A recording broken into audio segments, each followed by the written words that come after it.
గురుగారు, మిథున రాశి వారికి ఈ వారం ఎలా ఉండబోతోంది? మిథున రాశి వారికి 2 గ్రహాలు అనుకూలిస్తున్నాయమ్మా.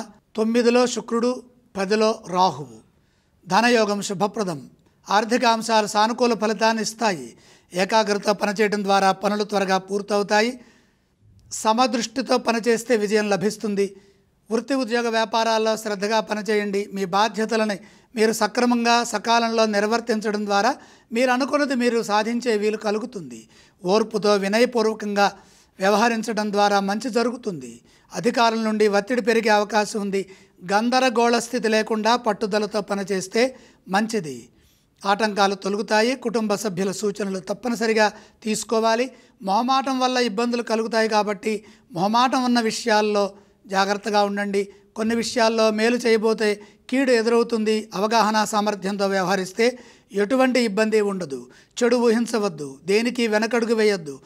మీ ధర్మం మిమ్మల్ని రక్షిస్తుంది. నష్టం రాకుండా పనిచేస్తే వ్యాపారంలో కూడా అవరోధాలు తొలగుతాయి.